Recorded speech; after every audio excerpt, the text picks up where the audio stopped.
Existem momentos que a caminhada se torna difícil. A cruz fica tão pesada e os espinhos na estrada são mais doloridos. São horas de duras provas para testar sua fé de cristão. Como ouro tu serás provado, lembra do passado, as arenas irmãs. No meio do fogo e entre leões eles foram jogados, mas a vitória eles alcançaram. A vitória do crente vem na provação. No meio do fogo e entre leões eles foram jogados, mas a vitória eles alcançaram. A vitória do crente vem na provação.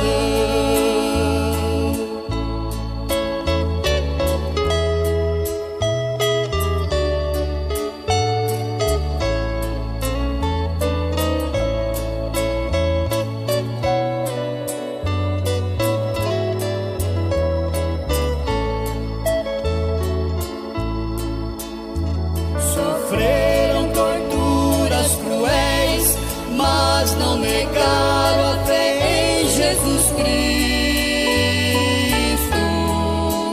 Deveria eu ser poupado e em berço esplêndido levado a Cristo. Enquanto muitos aqui preferem o evangelho de Balaão, ser como Moisés e levar o vitupério de Jesus Cristo. No meio do fogo e entre leões eles foram jogados, mas a vitória eles alcançaram. A vitória do crente vem na provação.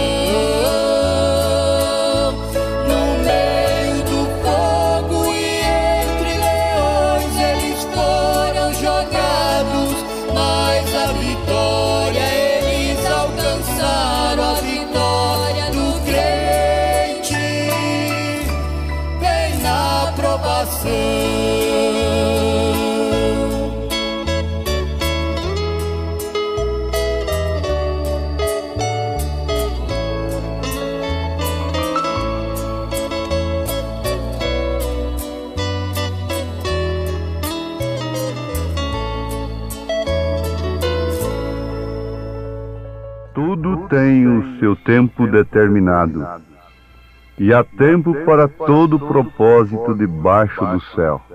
Ouvintes preciosos,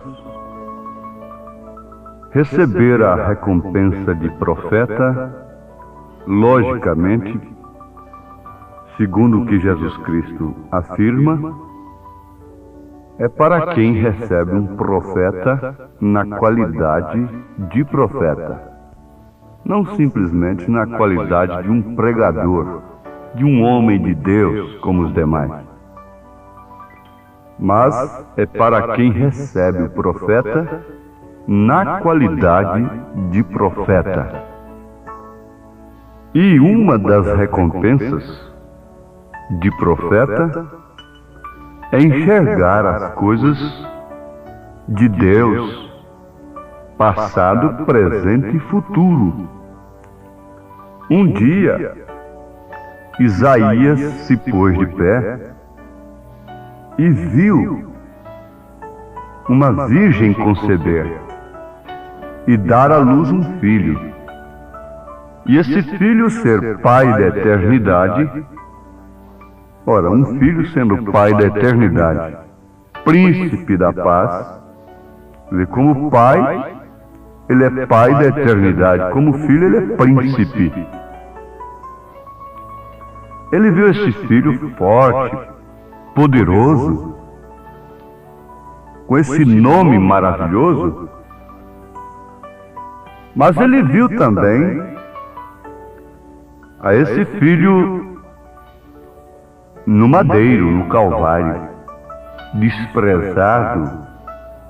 Ele o viu como um homem de dores, de trabalho e de dores, tomando sobre si as nossas iniquidades, tomando sobre si os nossos pecados, tomando sobre si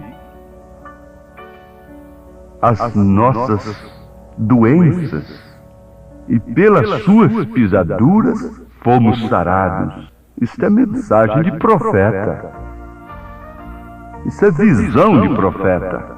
E aqueles que têm esta visão como Isaías teve, têm a recompensa de serem curados, de serem salvos, de serem abençoados por Deus. Isto é uma recompensa de profeta. Mas muitos conseguem enxergar a cura, que pelas suas pisaduras nós somos sarados. E até mesmo enxergam que Ele é o nosso Salvador.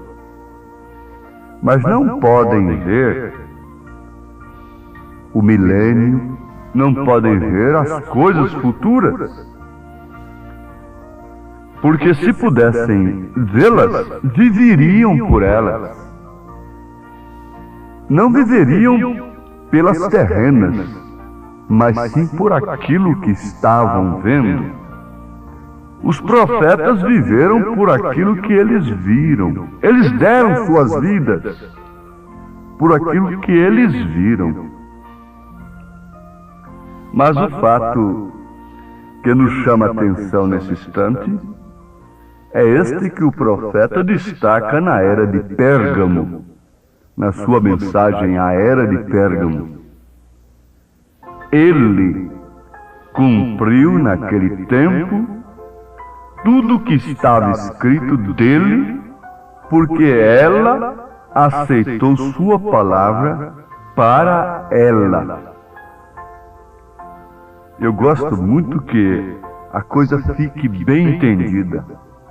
Ele, você já sabe de quem se trata. Ele, o Senhor Deus, o Senhor Jeová, cumpriu naquele tempo tudo que estava escrito dele, do Senhor Jesus.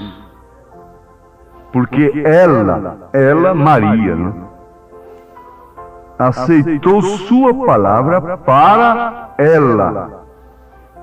720 anos antes, um profeta se pôs de pé e viu que uma virgem conceberia.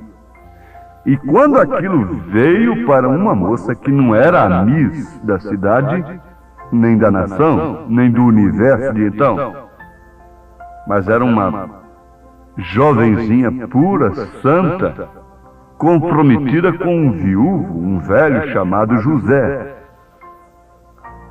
Já havia dado sua palavra, portanto estava casada com ele, embora não tivesse ainda tido uma união consensual com ele. Ela era virgem, como todas as filhas de Deus se casam. Então o que aconteceu? Quando aquilo que o profeta viu, 720 anos antes se cumpriu, quer dizer, veio ao seu tempo de cumprimento, o profeta da agora, desta era, diz: ele cumpriu naquele tempo tudo que estava escrito dele, porque ela aceitou sua palavra para ela. Ela aceitou o cumprimento do que o profeta viu. Isso é glorioso. Oxalá que a igreja pudesse pensar nisso, se ela pudesse aceitar, como Maria aceitou, aquilo que está escrito a seu respeito. Porque, caso contrário, ele não poderia cumprir naquele tempo o que estava escrito a respeito dele, porque ele precisava de um ventre. Ele precisava de nascer de uma virgem para cumprir o seu propósito. E ela fala da igreja. E oxalá que a igreja conhecesse o tempo da visitação de Deus e não ficasse sempre contando e se gloriando do que Deus fez e do que Deus vai fazer, mas dando glória a Deus também pelo que Ele está fazendo no presente. Ela disse: cumpra em mim segundo a tua palavra. Segundo a palavra do Senhor. Eclesiastes capítulo 3, verso 1, está escrito: tudo tem o seu tempo determinado, e há tempo para todo propósito debaixo do céu. Pensemos no tempo e o propósito de Deus, em relação às suas dispensações, em relação às eras da igreja. E veja se a igreja pode aceitar o que Deus tem falado, prometido para ela, para se cumprir agora, nesse presente século, neste momento que estamos vivendo. Em Malaquias 4, versos 5 e 6, nós temos a promessa de Deus, do Senhor, para se cumprir agora. Em Mateus 17, verso 11, Jesus disse: Elias virá e restaurará todas as coisas. Então eles jogam Elias, rejeitando o cumprimento dessa promessa, só sobre João Batista. Joga esta escritura sobre João Batista. Mas isso por falta de entendimento do cumprimento das escrituras em seu devido tempo. Isso não é para quem quer, não é para quem corre, é para quem ele escolhe. A filha do sumo sacerdote podia dizer: eu é que tenho que ser a mãe de Jesus. Eu é quem vou conceber. Mas ele teria que vir de uma maneira toda formal, social e religiosa. E aquilo não estava no plano de Deus. Aquele não era o propósito de Deus. A virgem que conceberia não seria a filha do sumo sacerdote, como não seria também a grande igreja tradicional da era. A igreja que conceberia a mensagem de Elias seria formada de pessoas simples, humildes, cujas cabeças não estão marcadas com a marca da besta, cujas cabeças não estão cheias de interpretações teológicas, intelectuais. Um recipiente cheio de uma coisa não pode caber outra. Isso é para quem está, numa linguagem popular, vadio, viúva. Se Ruth não fosse uma viúva, ela não poderia casar-se com Boaz. Se aquela viúva não tivesse o seu marido morto, ela não poderia receber Elias. E mesmo se Raabe não fosse uma meretriz, ela não teria recebido os espias de Deus. E por último não teria se casado com um grande general Salmão, de onde viria Jessé, Davi, a semente de Jesus Cristo. Isto te faz pôr a mão no queixo, não é? Isto é verdade. Eu também fico admirado destas coisas. Mas isto é recompensa de ter aceitado um profeta na qualidade de profeta. Posso ver estas coisas como você também pode ver, porque primeiro um profeta viu. Ele viu estas coisas e tem nos mostrado através desta mensagem que nós nos oferecemos. Está certo assim? Portanto, Deus pôde cumprir a sua palavra naquele tempo. Pôde cumprir Isaías 9, verso 6, porque ele encontrou a virgem, porque ela aceitou a sua palavra, porque ela disse: cumpra em mim segundo a tua palavra. Há um tempo para todo propósito, e somente Deus pode nos colocar ao par do seu tempo, do tempo de Deus, mas ninguém pode.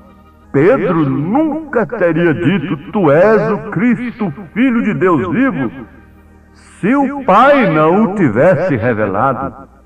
Jesus disse: não foi a carne não foi o sangue. Como Paulo disse, eu não recebi de carne de homem algum, não foi a carne nem o sangue. Não foi a carne nem o sangue, não foi homem algum, não foi interpretação alguma. Não foi sumo sacerdote quem te mostrou o Cristo, mas sim meu Pai que está no céu. Somente um profeta poderia levantar, estender o seu dedo indicador dizendo: eis o Cordeiro de Deus que tira o pecado do mundo. Somente Deus poderá revelar esta mensagem que nós estamos pregando. Mas uma coisa é certa: quando ela encontra a pessoa indicada, ninguém impede. Aquilo desce no coração, como desceu no coração de Maria, e a palavra se cumpre em sua vida. Apocalipse 7, verso 10. Está escrito: mas nos dias do sétimo anjo, do sétimo mensageiro. Você tem que sempre lembrar de Apocalipse 5, um cordeiro sangrento com 7 pontas, com 7 olhos, com 7 Espíritos de Deus, que são 7 Espíritos de Deus, para enxergar, 7 olhos, é para enxergar, são 7 mensageiros, não é que Deus tem 7 Espíritos. Isto é cegueira se não for visto dessa forma. 7 mensageiros. E o sétimo anjo é o sétimo mensageiro. Mas nos dias do sétimo anjo se cumprirá todo o segredo de Deus. Quando ele tocar a sua trombeta é a sua mensagem. Nos dias, quer dizer, no tempo da mensagem do sétimo anjo. E o sétimo é o perfeito. O sétimo é a conclusão. O sétimo é a última trombeta. Nós temos o alarido, esta mensagem de Deus, alarido, voz do arcanjo e trombeta de Deus. Em Tessalonicenses capítulo 4, verso 17, verso 16, por aí assim, nós encontramos isto. Mas o que faz um alarido? É uma mensagem, é uma trombeta também. O que faz uma voz é uma trombeta. E aquela trombeta chamava a Israel para o jubileu, chamava para uma festa. E essa trombeta está chamando a noiva para o jubileu, está chamando para as bodas do Cordeiro. O que você está ouvindo não é uma coisa mesclada, interpretada, manufaturada entre 4 paredes. O que você está ouvindo é recebido diretamente de Deus, dado a um profeta no seu devido tempo. Agora vamos guardar isto. Isto deve ser destacado. Cada mensagem você deve guardar uma coisa como uma estaca dentro de você. Ele cumpriu naquele tempo o que estava escrito em Isaías 9, verso 6. Ele cumpriu naquele tempo tudo o que estava escrito a respeito dele, porque ela, Maria, aceitou sua palavra para ela. Então veio a recompensa dela aceitar aquilo que o profeta viu. Oh, igreja, pare um pouquinho. Irmãs, irmãos amados, pare um pouquinho. A bênção maior para ser contada a não ser esta? Você disse, mas Maria enfrentou escárnios. Maria enfrentou até ser repudiada e então pela lei ser apedrejada. Está certo? Mas Deus cuidou dela. E o propósito do Senhor se cumpriu através dela. Oxalá que cada um que esteja me ouvindo nesse instante pudesse dizer: cumpra em mim segundo a tua palavra. Eu creio em Malaquias 4, versos 5 e 6. Eu creio em Mateus 17, verso 11, que o tempo ali está no futuro. Elias virá primeiro e restaurará todas as coisas. Agora, Elias já tinha vindo, disse Jesus. Elias já veio. E não receberam, e ninguém viu, e nem mesmo vocês viram. João Batista não veio restaurar coisa alguma. Ele não veio restaurar, ele veio como anjo da aliança.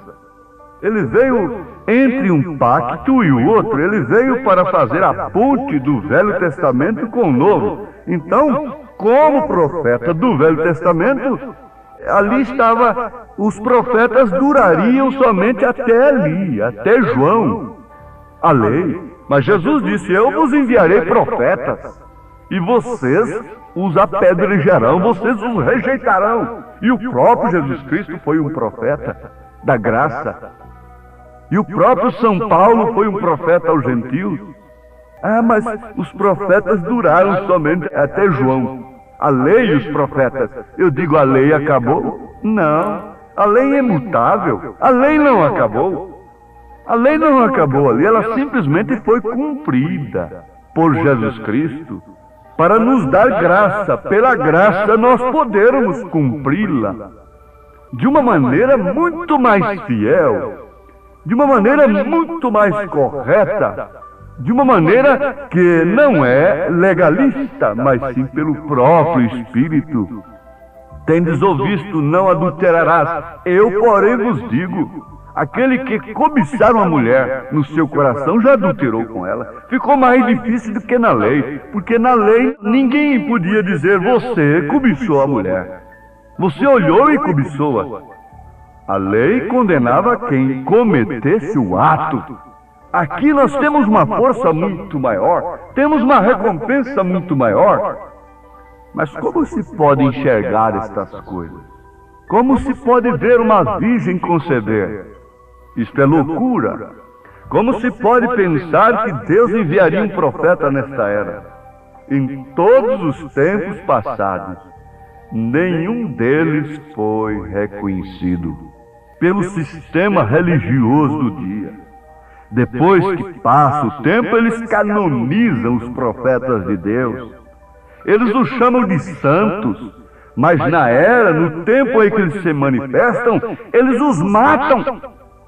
Eles matam e depois dizem que são seus santos. Como a história não nega, ela matou, ela derramou sangue dos santos de Deus, e hoje ela os canoniza, dizendo que são seus santos. Vocês podem ver isto à luz da palavra, à luz do Espírito Santo.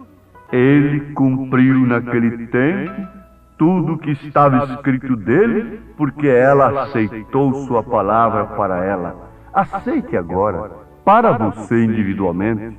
Se há um anjo te falando, está aqui. Esta voz é uma voz mensageira. É, portanto, um anjo do Senhor. Um anjo quer dizer um mensageiro. E Deus te abençoe quando você diz: cumpre em mim segundo a tua palavra, ó Senhor. Amém. Jesus que me ama, tirou-me da lama, fez tudo por mim. Me deu vida eterna, Jesus me governa, eu creio assim. O crente não cansa e tem esperança e vive assim. Eu vejo na estrada os espinhos, mas não estou sozinho, confio em ti. Eu vejo na estrada os espinhos, não estou sozinho, confio em ti.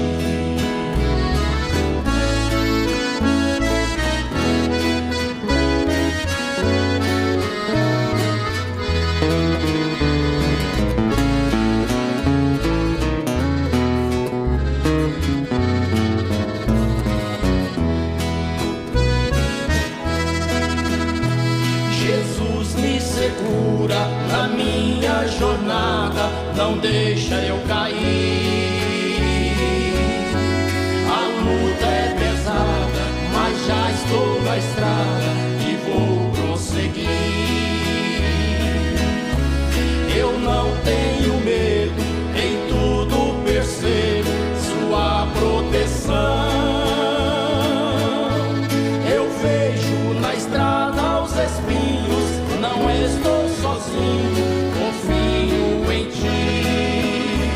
Eu vejo na estrada os espinhos, não estou sozinho, confio em ti.